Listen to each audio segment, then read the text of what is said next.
The ceremony hall aboard Harmony's gate station stretched as far as Captain Daewon could see. Hundreds of alien species filled the massive space, their forms ranging from the beautiful to the bizarre. Some had wings, others had tentacles, and a few floated without any visible means of support. All of them were here to witness humanity's official entry into the Galactic Concordat. Daewon stood at attention in his crisp uniform, trying not to feel small. His crew of 22 stood behind him equally nervous. They had trained for this moment for 3 years, ever since first contact had changed everything humanity thought they knew about the universe. Ambassador Velthar stepped forward on the raised platform. The alien looked like a giant mantis, but with 6 arms instead of the usual insect complement. His crystalline eyes reflected the lights of 1,000 cameras broadcasting this moment across 50 worlds. Humanity. Velthar's voice echoed through translators in every language. You have been accepted into our great alliance. Today we welcome you as the newest members of the Concordat. He paused, and Daewon swore he saw something like contempt flash across those alien features. As is tradition, we present you with your integration vessel. May it serve you well as you learn the ways of civilized spacefaring species. The massive display screens flickered to life, showing a ship in one of the station's docking bays. Daewon felt his stomach sink. The ship was small. Very small. It looked ancient, with patches of different colored hull plating where repairs had been made over what must have been decades. Scorch marks decorated one side. Several panels hung loose, and even through the camera feed, Daewon could see that one of the engine ports was emitting a troubling flicker. The CSS Resilience, Velthar announced. A Kethrin-class light scout, perfectly suitable for your first assignment in Sector 447. Behind Daewon, he heard Ensign Taeyang mutter something unflattering under his breath. Lieutenant Hana placed a warning hand on the young pilot's shoulder. The alien dignitaries in the hall made sounds that the translators struggled to interpret, but Daewon didn't need translation. Those were laughs. Mocking laughs. Daewon stepped forward and bowed formally. We accept this gift with gratitude, Ambassador. Humanity is honored to serve the Concordat. What else could he say? That they deserved better? That giving them what looked like a flying garbage can was insulting? Humanity had barely mastered faster-than-light travel a decade ago. These aliens had been crossing the galaxy for thousands of years. Earth needed this alliance, needed the technology and protection it offered. Pride was a luxury they couldn't afford. The ceremony continued for another hour, filled with speeches about cooperation and unity. Daewon barely heard any of it. His mind was already on that ship, on what challenges awaited them. When they finally dismissed the human contingent, Daewon led his crew through the winding corridors of Harmony's gate toward their new vessel.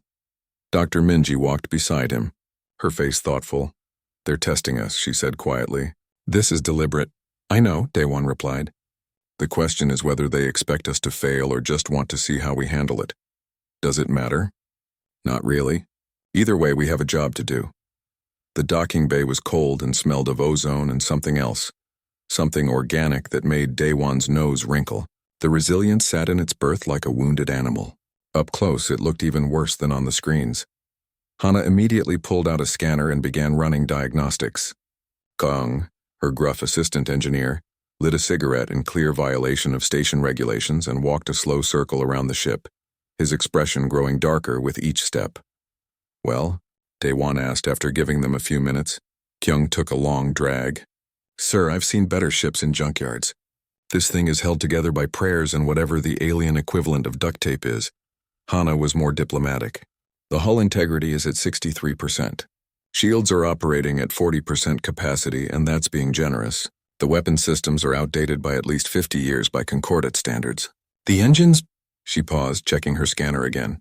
The engines work, but they hiccup every few hours. There's a timing issue with the core synchronization that nobody ever bothered to fix. Can we fly it? Daewon asked. Yes, Hana said, but I wouldn't recommend combat operations, or high-speed maneuvers, or really anything exciting. Taeyang laughed, but there was no humor in it. They gave us a ship that can barely fly and sent us to the most boring sector in known space. They want us to sit in a corner and stay quiet like good little primitives. Then we'll surprise them, Daewon said firmly. Everyone aboard. Let's see what we're really working with. The interior of the Resilience was cramped. The corridors were narrow, forcing the crew to walk single file. The bridge was designed for a species shorter than humans, so everyone had to duck slightly. Half the control panels displayed text in alien languages that their translators couldn't parse. Ji-Wan, their communications officer, tried to access the ship's database. "Sir, there are no translation files for most of the systems.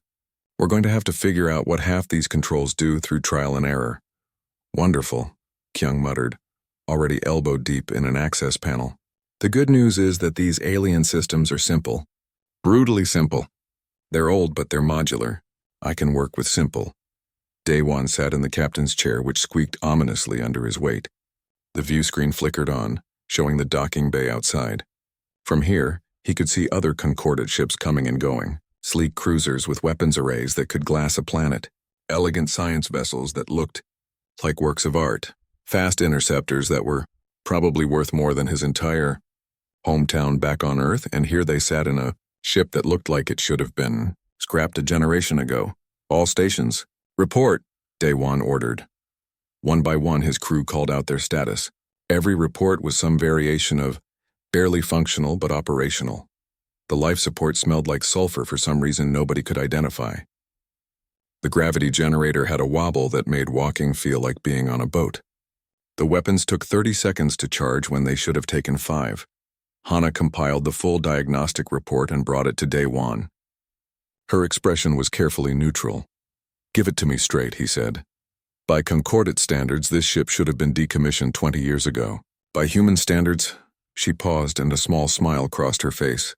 "By human standards, sir, we've made worse things fly. Remember the first colony ships? They were held together with hope and spare parts.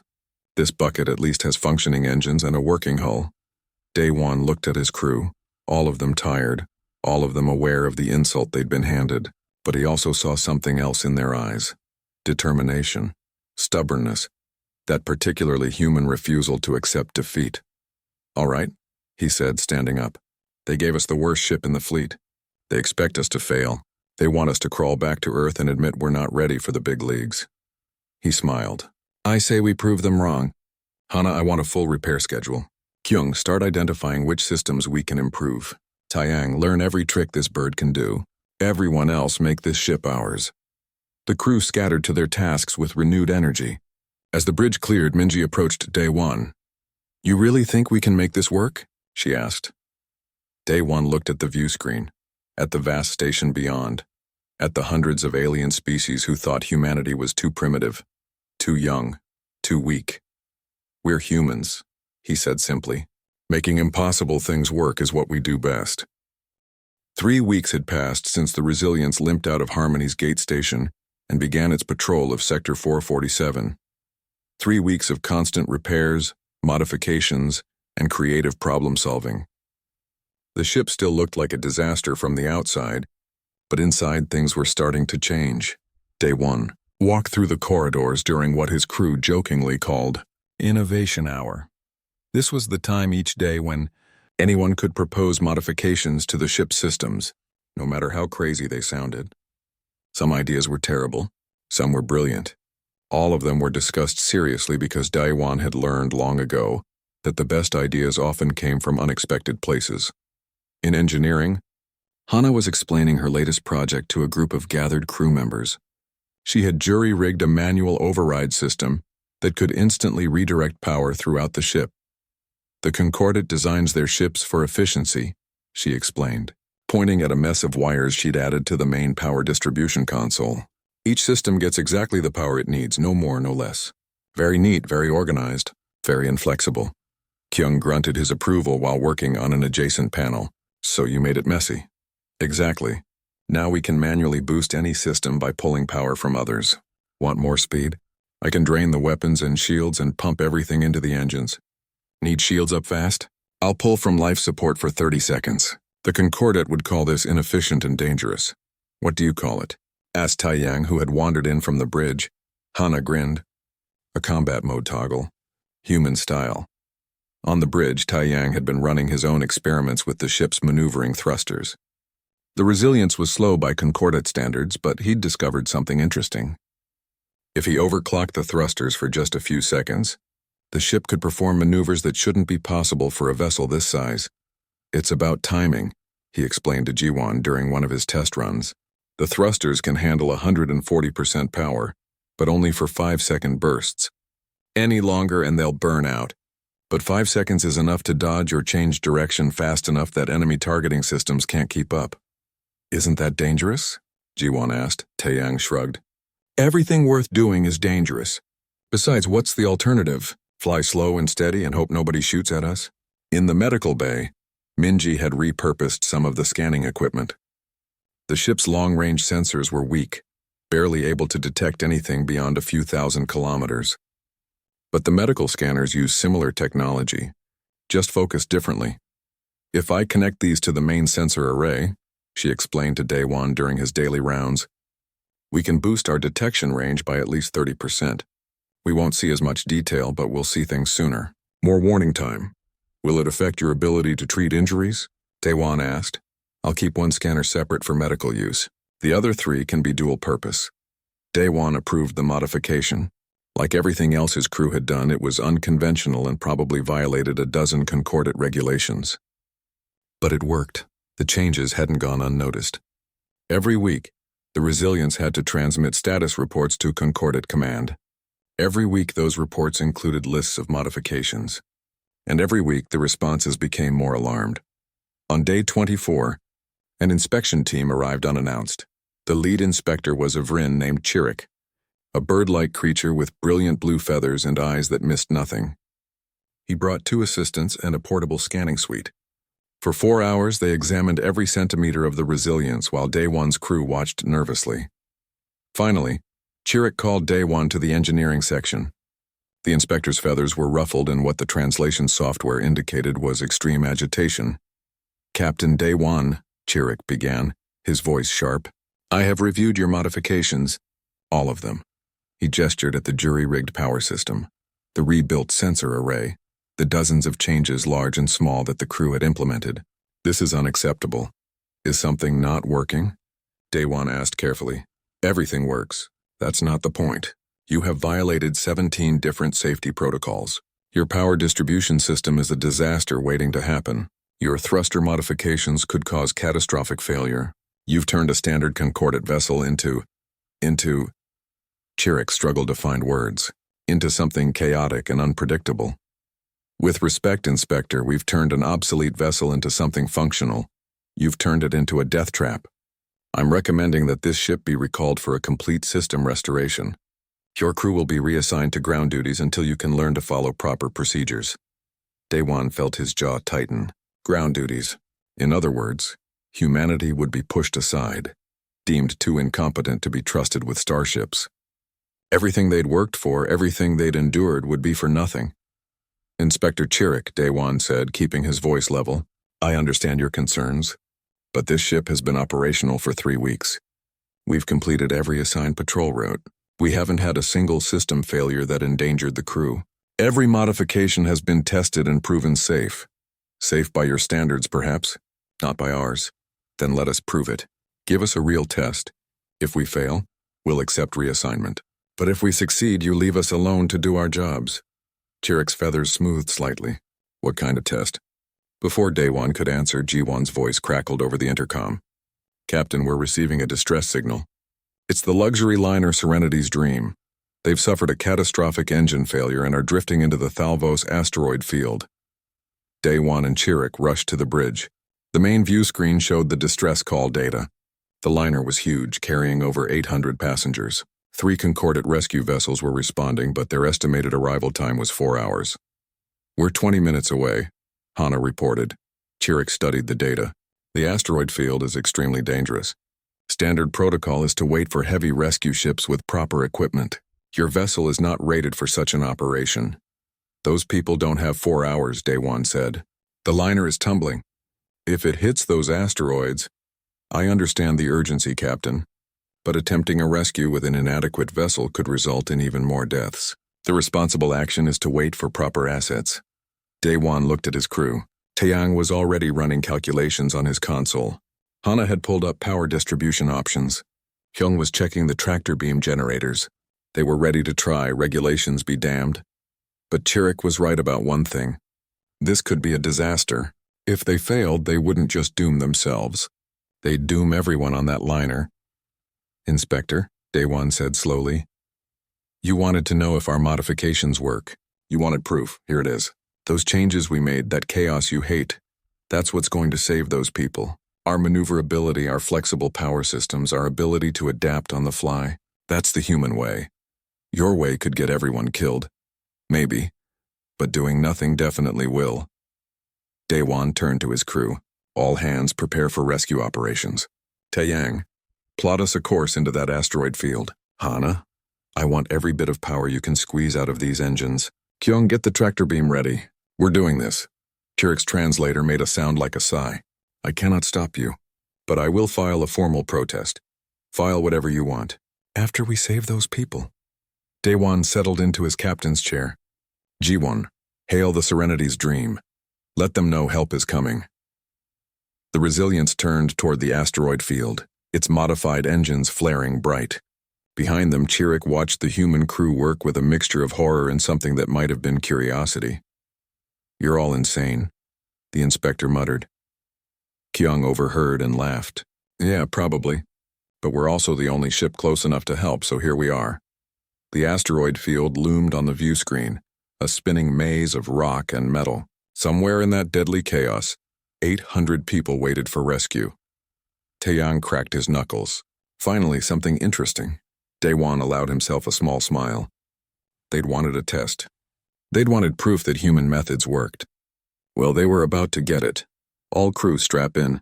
This is going to be rough. The Resilience plunged into the asteroid field and Chirik gripped his seat with enough force to bend the metal armrests. The humans, crazy humans, were actually going through with this. He just hoped they survived long enough for him to file that protest. The Thalvos asteroid field filled the view screen like a wall of spinning death. Rocks the size of mountains tumbled through space, colliding with each other in slow-motion explosions that sent fragments flying in every direction. Somewhere in that chaos, the Serenity's dream was tumbling toward destruction. Taeyang's hands moved across his controls with practiced precision, entering the field in 30 seconds. Sir, I'm counting approximately 4,000 asteroids in our approach vector. Several are metallic, which means they'll play havoc with our sensors. Can you navigate it? Daewon asked. Can I navigate it? Yes, should I navigate it in this ship? Absolutely not. But we're doing it anyway. Taeyang grinned, and Daewon was reminded why the young pilot had been chosen for this mission. The man was fearless to the point of recklessness. Behind them, Inspector Chirik had strapped himself into a jump seat. His feathers were completely flat against his body, a sign of extreme stress in his species. This is madness, the inspector whispered. Welcome to humanity, Kyung replied from his engineering station. The Resilience crossed into the asteroid field, and immediately the smooth flight became a rolling, dodging dance of survival. Taeyang's modifications to the maneuvering thrusters proved their worth instantly. The ship twisted and turned with an agility that shouldn't have been possible for a vessel of its class. An asteroid the size of a bus tumbled past, missing them by meters. Another appeared from behind a larger rock, forcing Taeyang to overclock the thrusters and send the ship into a spinning dive that would have made any Concordat pilot vomit. Found the liner, Hana announced, bearing 273, range 12 kilometers. On the view screen, the Serenity's dream came into view, and it was worse than Daewon had imagined. The massive ship was tumbling end over end, completely out of control. Its engines were dark, venting atmosphere and debris. Worse, its trajectory was taking it directly toward a cluster of large asteroids. Time to impact? Daewon asked. At current tumble rate, 32 minutes, Hana calculated. Ji-won had established communication with the liner. Captain, I've got their bridge. They've lost artificial gravity and most power. Passengers are in panic. They're requesting immediate evacuation. We can't evacuate 800 people in 30 minutes, Minji said from her station. We don't have the capacity. We don't need to evacuate them, Daewon said. We need to stop that tumble and get them clear of the asteroids. Then the rescue ships can handle the evacuation. He turned to Hana. Can our tractor beam grab something that big? Not and hold it steady. The beam isn't powerful enough. If we try to just grab and hold, we'll either fail to stop the tumble or tear ourselves apart trying. What if we don't hold it steady? What if we pulse the beam? Hana's eyes widened as she understood. Rhythmic pulses, like tapping a spinning top to slow it down rather than trying to grab it. Her fingers flew across her console. It might work, but I'll need to redirect almost all non-essential power to the tractor beam. Do it. Kyung, can we handle that kind of power drain? Kyung was already working. If I shut down weapons, shields, and drop life support to emergency minimum, yes. We'll be blind and vulnerable, but we can do it for about 10 minutes before we start having problems. 10 minutes will have to be enough. Taeyang guided the Resilience closer to the tumbling liner, dodging asteroids that seemed to appear from nowhere. Each maneuver was calculated to the millisecond. Too slow and they'd be hit. Too fast and they'd lose their approach vector to the liner. In position, Taeyang announced, but I've got a problem. There's a debris field around the liner. I can't get us close enough for a good tractor beam lock without risking collision. Daewon made a decision. Kyung, suit up. You're going out there. The engineer's eyes widened. Sir? We need magnetic tethers attached to that liner. Someone has to EVA across and place them manually. That someone is you. Kyung stubbed out his cigarette and headed for the airlock without argument. I'll take Minho and Soohyun with me. 3 sets of hands work faster than one. While Kyung and his team prepared, Taeyang performed a maneuver that made Chirik make a sound the translator couldn't interpret. The Resilience spun on its axis, flew sideways through a gap between 2 asteroids, and ended up matching the liner's tumble just 50 meters away. How did you do that? Chirik gasped. Practice, Taeyang replied, and a complete disregard for my own mortality. Kyung and his team emerged from the airlock, magnetic boots active, carrying coils of industrial tether. The sight of 3 humans in spacesuits floating through a deadly asteroid field toward a tumbling ship would later become one of the most iconic images in Concordat history. They crossed the gap in silence, timing their movements to avoid the smaller debris. Kyung reached the liner's hull first and activated his magnetic boots. The tumble tried to throw him off, but he held on and began attaching the first tether. On the Resilience's bridge, Hana had the tractor beam ready. Captain, I've got a lock on the liner. Waiting for the tethers, minutes crawled by. Each one brought the liner closer to the asteroid cluster. Daewon watched the countdown on his display. 27 minutes, 26, 25. First tether attached. Kyung's voice crackled over the comm. Second tether in place, Minho reported. Third secured, Soohyun added. The tethers formed a web between the Resilience and the liner, creating connection points that would help stabilize the larger ship once the tractor beam engaged. All hands back to the ship, Daewon ordered. Hana, begin pulsing sequence. The crew returned while Hana activated the tractor beam. Instead of a steady pull, the beam pulsed in rhythmic bursts, each one carefully timed to counteract the liner's tumble. The tethers took up the strain, distributing the force across multiple points. The Resilience groaned. Alarms blared across multiple systems. The power drain was enormous, pushing the ship beyond its designed limits. Hull stress at 80%, Hana reported. Power reserves dropping fast. 90 seconds until we have to shut down. The liner's tumble was slowing, but not fast enough. Daewon could see the approaching asteroids on the view screen, close enough now that individual surface features were visible. Taeyang, can you move us? Not without releasing the tractor beam. 20 minutes, 19. Increase pulse frequency, Daewon ordered. Sir, that could overload the system, Hana warned. Do it anyway. Hana adjusted the controls. The tractor beam's pulses came faster, harder. The Resilience shook like a dog trying to shake off water. More alarms joined the chorus. Somewhere in engineering, something exploded with a sound like a thunderclap. But the liner's tumble was slowing. Slowly, impossibly slowly, the massive ship was coming under control. 10 minutes to impact, Minji announced quietly. The liner finally stopped tumbling. It drifted now, stable but still heading toward the asteroids. Taeyang, get us out of here, Daewon ordered. Tow the liner clear. This was the moment where standard Concordat procedure would call for reinforced towing ships with specialized equipment. What they had was the Resilience and its much-abused tractor beam. Taeyang reversed thrust and the Resilience began pulling the liner backward. It was like an ant trying to drag an elephant. The ship's engines screamed in protest. The tractor beam flickered. Come on, Kyung muttered from engineering, his hands flying across damaged controls. Come on, you beautiful disaster. Just a little more. Meters became kilometers. The liner slowly, painfully slowly, moved away from the asteroid cluster. 5 minutes to impact. 4.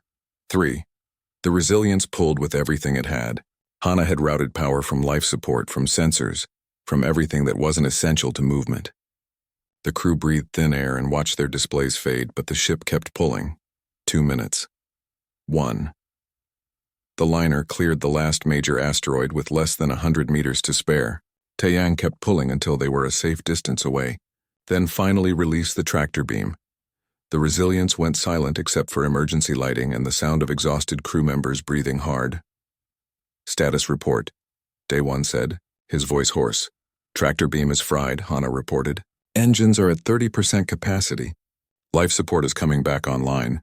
Hull integrity is at 55%. We're a mess, sir, but we're alive. The liner, stable and safe. The rescue ships will reach them in 2 hours. G1 was receiving messages. Captain, the Serenity's Dream is hailing us. They want to thank us. All 847 passengers and crew are safe. Day-1 allowed himself to slump in his chair. Behind him, he heard Chirik unbuckle from his seat and approach. Captain Day-1, the inspector said slowly, I have been a ship inspector for 23 years. I have examined over 4,000 vessels. I have never... He paused as if struggling to find words. I have never seen anything like what just happened. Are you still planning to file that protest? Day-1 asked. Chirik made a sound that might have been a laugh. No. I'm going to file a report recommending that other ships study your methods. What you did today shouldn't have been possible. By every calculation, every protocol, you should have failed. But you didn't. We're humans, Kyung said from engineering, lighting a new cigarette despite the thin air. We specialize in making the impossible work. The rescue ships arrived 2 hours later to find the Resilience and the liner safe. The rescue operation proceeded smoothly. 5 weeks after the asteroid field rescue, the Resilience had settled into a routine. The ship's repairs were complete, or as complete as they could be with limited resources.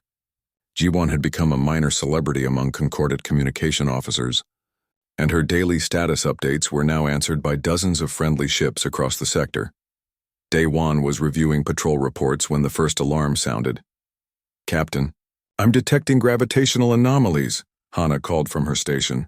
Multiple points across the sector. They're growing stronger. What kind of anomalies? Unknown. The pattern doesn't match anything in our database. She paused, checking her readings again. Sir, this is wrong. Space doesn't just fold like this naturally. Something is causing it. Before Day-1 could respond, a priority distress call cut through all channels. The voice was panicked, barely understandable through the static. This is Mining Colony 7. We are under attack. Unknown hostiles. They're tearing through our defenses like paper. We need immediate help. They're killing everyone.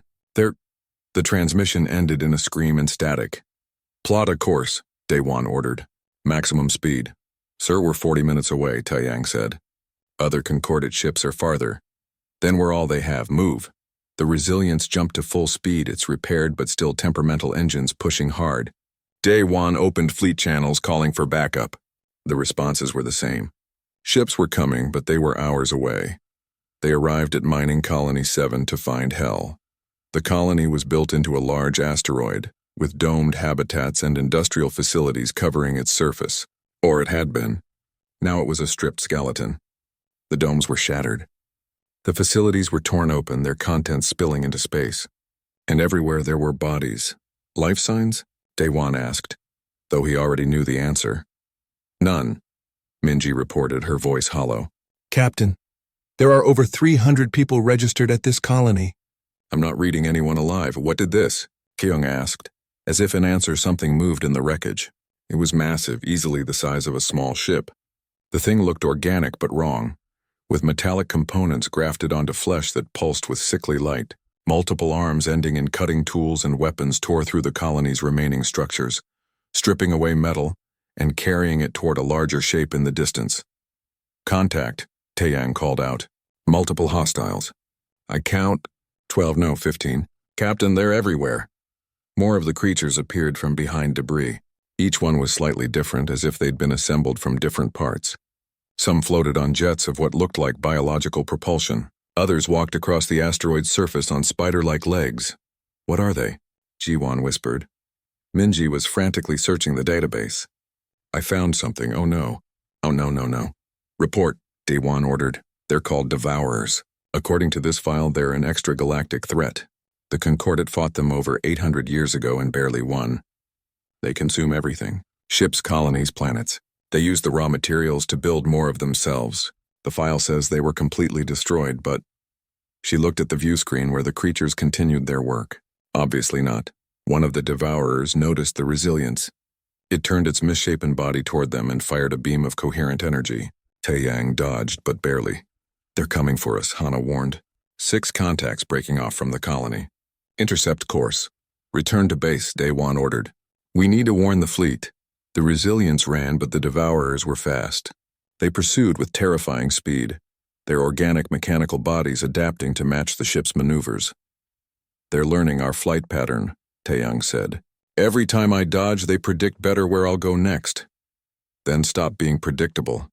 Taeyang grinned despite the terror of the situation. Yes, sir. The resilience began dodging in patterns that made no sense. Random burns, pointless spirals, sudden stops and starts. It violated every rule of efficient space combat. It also worked. The Devourers, designed to fight logical concordant tactics, couldn't predict chaos. They reached the edge of Sector 447 and jumped away, leaving the Devourers behind. For now. Day 1 immediately broadcast emergency warnings across all concordant channels.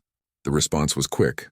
Within 2 hours, a battle group arrived, led by the heavy cruiser Infinite Justice under Captain Thelvaros. Thelvaros was a legend in the Concordant fleet. He had fought in 12 campaigns and never lost a battle. He was also famously traditional, following doctrine with religious devotion. He listened to Daewon's report with what seemed like skepticism. Devourers, Thelvaros said. The records say they were extinct. The records are wrong, Daewon replied. I saw them. They've already destroyed one colony and they're still there, probably harvesting the remains. How many ships did you observe? At least 15 near the colony. But there could be more. The gravitational anomalies suggest they're coming through some kind of dimensional rift. Thelvaros studied tactical displays. I'm taking 7 ships to investigate. Captain Daewon, you will stay in the rear. Your vessel is not equipped for frontline combat. Daewon wanted to argue but couldn't. The Resilience was still the weakest ship in the sector. Understood. The battle group approached Mining Colony 7 in standard formation. Thelvaros positioned his ships in a defensive sphere, ready to establish a perimeter. It was textbook concordant tactics proven over thousands of years. It was also exactly what the Devourers expected. The creatures emerged from hiding places throughout the asteroid field. Not 15, not 20, hundreds of them. They had been waiting, multiplying while the battle group was assembling. All ships engage, Thelvaros ordered calmly. The battle began badly. The Devourers had adapted since their last war with the Concordant. They knew the standard formations, the typical weapon ranges, the expected maneuvers. Every time a Concordant ship fired, the Devourers were already moving. Every time a ship tried to reposition, the Devourers were there first. Within minutes, 2 ships were crippled. Within 10 minutes, the defensive sphere was collapsing. They're reading our tactical patterns, Hana observed from her station on the Resilience. It's like they have our playbook. Because they do, Daewon realized. They fought the Concordant before. They learned how Concordant ships fight. Every battle in the historical records taught them our tactics. He opened a channel to the Infinite Justice. Captain Thelvaros, your formation isn't working. They know what you're going to do before you do it. I cannot abandon proven tactics in the middle of combat. Thelvaros replied tersely. Another explosion rocked his ship. All vessels, maintain formation and focus fire. But the Devourers kept coming. They swarmed over the Concordant ships like insects, tearing at hulls with their cutting arms and weapons. The battle group was being overwhelmed. Then Hana noticed something. Captain, the Devourers aren't attacking us, she was right. The Resilience sat at the edge of the battle, and the Devourers were ignoring them completely. Several had passed within weapons range without even looking their way. Why? Jiwan asked. Because we're not in their database, Daewon said slowly. We don't fight like Concordant ships. Our power signatures are all wrong because of our modifications. Our flight patterns don't match standard doctrine. To them, we're not a threat because we don't look like anything they've fought before. Another ship, this one a fast destroyer, took critical damage. The Infinite Justice was burning on 3 decks. The battle was lost unless something changed. Daewon made a decision. Taeyang, take us in. All power to engines, sir. Hana said. What are you doing? Proving that unpredictable is better than perfect. The Resilience shot forward into the battle. Taeyang flew like he had through the asteroid field, with no pattern, no logic, just pure instinct and reflexes. The Devourers tried to target them and failed. The ship was too erratic, too strange. Daewon opened channels to the fleet. All ships break formation. Stop following doctrine. Fly random. Fight messy. Confuse them. That's not proper tactics, Thelvoros protested. Your proper tactics are getting everyone killed. Try it my way. Maybe it was desperation. Maybe it was respect earned from the asteroid rescue. But Thelvoros gave the order. All ships break formation. Engage at will with irregular patterns. The Concordat fleet stopped fighting like the Concordat and started fighting like humans. Ships dodged when they should have held position. Weapons fired at odd angles. Power distributions changed randomly. It was chaos. It worked. The Devourers, built to counter organized tactics, couldn't handle unpredictability. Their advantage disappeared. The battle shifted from a massacre to a stalemate, but there were still too many Devourers and more were coming through the rift. Sensors showed a massive structure beyond the tear in space, something that dwarfed even the largest Concordat ships. That's their mothership, Minji said. That's what's creating the rift. Daewon studied the tactical display.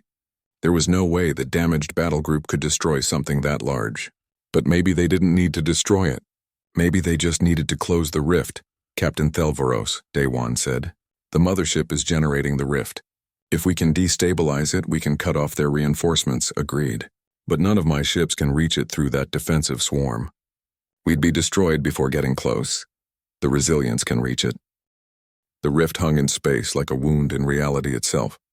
Through the tear, impossible colors swirled and physics bent in ways that made the sensors scream warnings. Beyond it, the Devourer mothership waited, a massive thing of flesh and metal that pulsed with sick light. Taeyang pushed the Resilience toward that nightmare at full speed. Behind them, the Concordat battle group fought to keep the Devourers from following. They were buying time with their lives. Entering the rift in 30 seconds, Taeyang announced. His voice was steady, but his knuckles were white on the controls. Hana shield status? Daewon asked. Maximized. It won't be enough. These energies will tear us apart in minutes, maybe seconds. Then we work fast. Kyung, how are the engines? The engineer's voice came through the comm from the engine room. Running at 150%. They're going to explode soon. But hey, if we're dying anyway, might as well go fast. That's the spirit, Daewon said grimly. The Resilience crossed into the rift, and everything went wrong at once. Gravity reversed, then reversed again. The ship spun wildly as up and down became meaningless concepts. The view screen showed colors that shouldn't exist, shapes that hurt to look at. Alarms blared from every system. Hull stress at 90%, Hana called out. Shields are failing. Port engine is offline. Taeyang fought with the controls, using the warped physics to their advantage. In normal space, his maneuvers would be impossible. Here, where reality bent and twisted, impossible became merely difficult. The mothership loomed before them, growing larger until it filled the entire view screen. It was even more horrible up close. Organic components that might have once been living creatures were fused with technology. Weapons ports opened across its surface like pustules. Swarms of smaller Devourers launched toward the Resilience. Weapons range, Hana reported. But Captain, our weapons can't hurt that thing. It's too big, we're not trying to hurt it. We're trying to break the rift generator. Daewon studied the scans Minji had pulled up. There, that structure on the lower section. That's generating the dimensional tear. Target it. The Resilience's weapons, never impressive even when new, fired everything they had. Beams of energy and kinetic missiles struck the generator structure. It flickered but held. The Devourers swarmed closer. Their weapons tore into the Resilience's hull. Sections decompressed. Emergency bulkheads slammed shut, cutting off whole sections of the ship. We're losing atmosphere on decks 2 and 3, Ji-won reported. Fire and engineering. I've got it. Kyung's voice crackled through smoke and static. Just keep flying. Taeyang spun the ship through the swarm of Devourers, dodging with moves that would have been suicide anywhere else. He was using the rift's twisted physics, letting impossible angles and reverse thrust carry them through spaces that shouldn't exist. They're adapting, Hana warned. Even to this chaos, they're learning. Then we get more chaotic. Taeyang overclocked the remaining thrusters, sending the ship into a corkscrew that no sane pilot would attempt. 2 Devourers collided trying to follow. 3 more lost tracking. But there were dozens more and the resilience was dying. "Captain," Minji called from the medical bay, which was now treating wounded crew. "We've taken casualties. Surhyun is dead. Minyo is badly injured. Life support is failing on deck 4. Daewon gripped his chair. Every second they survived was borrowed time. But they still hadn't destroyed the generator. "Hana, redirect all power from everything except engines and life support. Put it all into the weapons." "Sir, that will leave us with no shields, no maneuvering thrusters, nothing." "Do it." "One last shot." Hana's fingers flew across her console. Power from every system flooded into the weapon arrays. The ship's lights dimmed. The artificial gravity flickered. But the weapons glowed with more power than they'd ever held. "Taeyang, get us close. Right on top of that generator. That's going to put us in point-blank range of everything that Mothership has." "I know." The Resilience turned toward the Mothership in a final, desperate dive. Every Devourer weapon locked onto them. The Mothership's massive cannons tracked their approach. They were seconds from being vaporized. "Firing," Hana said. Everything the Resilience had left poured into the generator structure. Beams, missiles, and one last torpedo that Kyung had modified with antimatter from the engine core. The torpedo was crude, unstable, and absolutely not within any safety regulation ever written. It was also exactly what they needed. The torpedo struck the generator at the exact moment the beams hit. The explosion was spectacular. The generator structure didn't just break, it imploded, pulling dimensional energy back through itself in a cascade failure. "The rift is collapsing," Minji shouted over the chaos. "It's working." The Mothership screamed, if something like that could scream. The dimensional tear began to close and the massive creature was caught in the collapse. Its organic parts thrashed as it was pulled backward through the closing rift. "Get us out of here," Daewon ordered, but the Resilience was dead in space. The power drain had left them with nothing. Taeyang had no engines to maneuver with. They were caught in the rift's collapse, being pulled along with the Mothership. "We need power," Taeyang said desperately. "Any power." Kyung's voice came through the comm, weak and strained. "I can give you one burst, just one. I'll overload the core and push everything through the engines for about 5 seconds. But Captain, the ship won't survive it. The structure is too damaged." "Do it," Daewon ordered without hesitation. "It's been an honor, sir." The engines blazed to life one last time, pushing far beyond anything they were designed for. The Resilience shot forward, racing the collapsing rift. Behind them, the Mothership was torn apart by dimensional forces. Ahead, normal space waited. They almost made it. The ship crossed the threshold just as the rift collapsed completely. The shockwave hit them like a hammer. The Resilience came apart. Hull sections tore away. The engines exploded. Kyung never had time to scream. But the forward section, including the bridge and crew quarters, tumbled out into normal space. Emergency systems kicked in, sealing breaches and activating the distress beacon. Outside, the Concordate fleet watched in amazement as the rift closed. The Mothership was gone.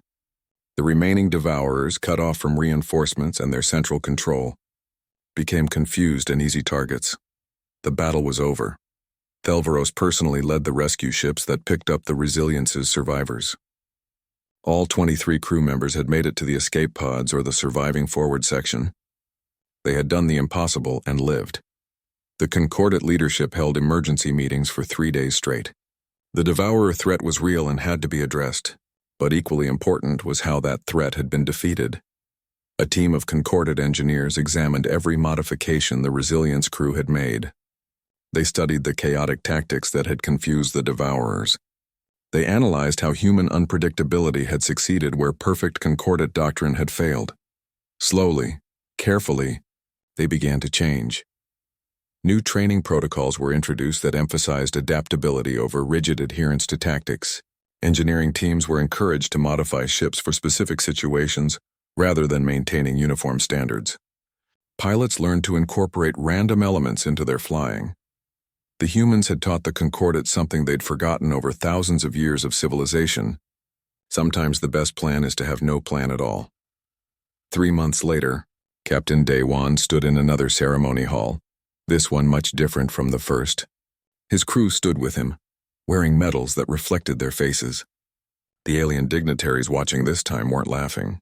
They were respectful, some even impressed. Ambassador Velthar was nowhere to be seen. In his place stood Minji, who had been promoted to official liaison between humanity and the Concordat. Captain Thelvoros presented Day-Wan with something unexpected: the command codes for a brand new Concordat heavy cruiser, the most advanced ship in the fleet. "The Concordat wishes to honor you," Thelvoros said. "You have proven your worth beyond question." Day-Wan looked at the command codes, then at his crew. They'd talked about this moment. They knew what his answer would be. "Thank you, Captain Thelvoros, but we'd like to request something different. Another old ship. Another hopeless vessel that nobody wants. Give us that, and we'll show the galaxy what it can really do." The alien captain's features shifted into what might have been a smile. "Your species truly is insane. We prefer creative. Very well. There is a Vothran-class supply ship that's been scheduled for scrapping. It's even older than the Resilience was. The engines barely work. The weapons are antiques. It leaks atmosphere. No sane crew would take it." "We'll take it," Day-Wan said immediately. "Of course you will." Thelvoros transmitted the new ship's information. "What will you name this disaster?" Day-Wan looked at his crew, at the people who had turned the weakest ship in the fleet into a legend. "The Resilience too, because that's what humans do. We endure, we adapt. We make impossible things work." 6 months later, the Resilience 2 launched from space dock. It looked like a disaster held together with hope and spare parts. The engineering crew had already made 24 unauthorized modifications. The tactical systems were a mess of human improvisation and alien technology that shouldn't work together, but somehow did. It was perfect. Other Concordat ships gave them a wide berth as they departed.